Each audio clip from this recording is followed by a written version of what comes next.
그래서 한 번쯤 적어보시면 좋습니다. 노트를 한 장 펴놓고 나의 긍정적인 부분, 나는 내 성격이 이런 부분이 좋아, 나는 음악을 이해할 수 있는 사람이야, 나는 그림을 잘 그려, 또 나는 부모님이 참 좋으신 분이었어, 이런 부분들을 하나씩 적어보십시오. 적기 힘들 때 구분해서 적으면 좀 편리합니다. 내적 리소스라고 해서 내 내면적인 부분, 나의 성격 혹은 기질 혹은 예술적인 부분, 미술을 잘한다 혹은 음악을 좋아한다, 음악을 잘 듣는다, 연주회를 보러 가본 적이 있다, 이런 부분들을 내적 리소스라고 하고, 외적인 리소스는 이제 내가 살아왔던 자연환경이라든지 예전 어릴 적에 할아버지 댁에서 뛰어놀던 좋은 기억이 있다라든지 지금 살고 있는 집이 되게 편안하다라든지 이런 외적인 리소스들이 있고, 또 마지막으로 인간관계 리소스, 나한텐 좋은 친구가 있고 혹은 동료가 있고 어릴 적에 나를 이뻐해 주셨던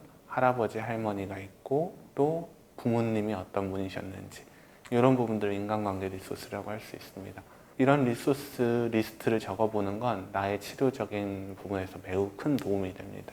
그래서 그런 걸 많이 적어두시고 자주 바라보시고 그렇게 하시고, 그 중에 하나가 이제 우리 아버지들이 지갑에 자녀 사진을 꽂아놓는다든지 가족 사진을 꽂아놓고 자주 열어봅니다. 힘들 때마다 열어보고, 이런 게 리소스를 활용하는 겁니다. 그걸 바라보면서 자기가 힘을 얻어서 살아가는 거죠. 그래서 이런 리소스들을 다양하게 생각해보고 자주 접하는 것이 우리 심리치료에 도움이 되고, 그걸 적극적으로 바라보는 것이 우리 러빙 비잉리스라고 생각하시면 될 것 같습니다. 저희 명상실에서는 주로 이제 매일 월요일부터 금요일까지 매일매일 2시부터 2시 반까지 여기 모여서 같이 명상을 하고, 또 제가 하고 있는 심리치료에 대해서 설명해 드리고 이론적인 부분을 설명하면서 실제로 명상 실습을 해봅니다. 처음에는 뭘 하는지 참 모르고 따라 하시는 경우가 있어요. 하지만 우리 명상을 할 때 대부분이 명상을 해봤는데 어떻게 하는지 모르겠어요, 이게 어떻게 도움이 되는지 모르겠어요 하는 경우가 있습니다. 그래서 제가 하는 치료와 일반적인 명상과의 차이점이라고 한다면 가장 중요한 건 가이드가 있는 명상이다. 우리가 명상을 한다고 그냥 가만히 있으면 딴 생각이 자꾸 들어요. 불을 안 끄고 왔나? 내가 뭘 해야 될 건 없었나? 이런 생각들이 자꾸, 생각이 다른 데로 빠져가지고 어느 순간 아예 모르겠다 하고 그만두게 되는데, 가이드가 있는 명상 치료는 내가 어딘가로 잠깐 흘러갔어도 다시 가이드의 멘트에 따라서 돌아온다는 점입니다. 그래서 한 20분을 진행해도 생각보다 힘들지가 않습니다.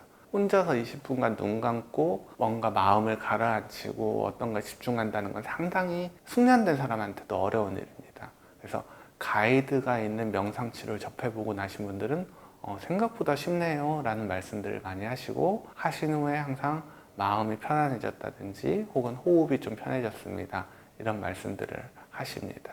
제가 생각하는 가장 큰 명상의 효과는 지금 나의 마음에서 내 마음의 눈을 떨어뜨려 놓는 겁니다.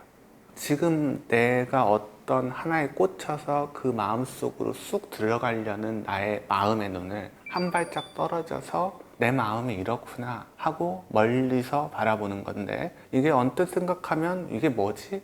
어떤 말이지? 라고 이해가 어려울 수 있습니다. 그걸 쉽게 생각해 보면, 잘 모르겠으면 내 몸에 집중하라고 합니다. 내 몸이나 혹은 내 호흡에 집중하라. 내 몸의 이 자리에서 그대로 머물러서 호흡을 가볍게 들여마시고 내쉬고 하면서 내 손끝에 느껴지는 감각을 느껴본다든지, 내 엉덩이에 느껴지는 감각을 느껴본다든지, 혹은 심장이 뛰는 느낌을 느껴보고, 또 호흡을 들여마시고 내쉬고 들이마시고 내쉬는 흐름을 바라보면서 거기에 집중하고 있는다면, 일단 내 마음, 내가 지금 집중하려고 했던 마음에서는 일단 한 발짝 떨어진 거예요.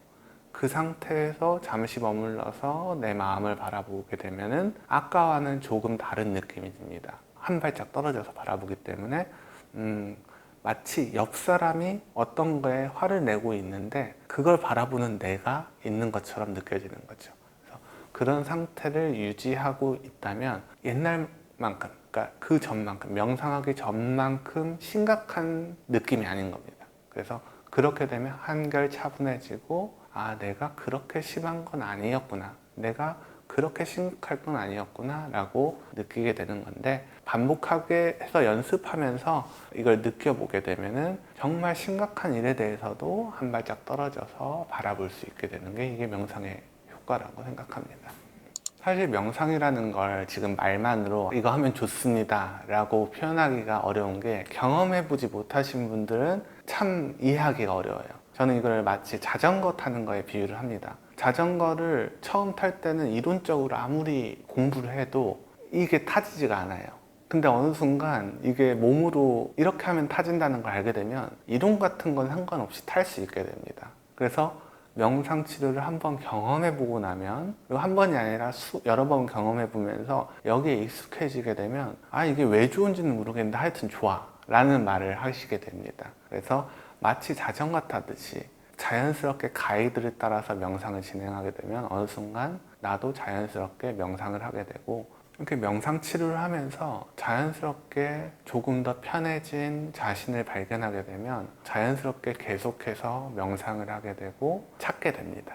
여러분도 한번 참석해서 경험해 보시고 나면 좀 더 이 명상의 힘을 느껴볼 수 있지 않을까, 그렇게 생각을 합니다. 꼭 전하고 싶은 말이 있습니다. 여기서 치료를 진행하면서 환자분들이 저한테 해줬던 말이기도 하고, 이걸 하면 어떻게 됩니까? 명상 치료를 계속하면 저는 얼마나 좋아집니까? 이 질문들을 하는데, 완벽하게 내가 과거에서 벗어나서 아주 행복해진다 이렇게는 말씀드리기가 어려울 수도 있죠. 하지만 살만해집니다. 이제는 좀 살 것 같아요. 이제는 호흡이 좀 편합니다. 이런 말씀을 해요. 여러분이 어떻게든 이 치료를 받든 받지 않든 지금보다 조금 더 편안해졌으면 좋겠습니다. 지금보다 좀 더 살만해졌으면 좋겠습니다. 그것이 저의 바람입니다.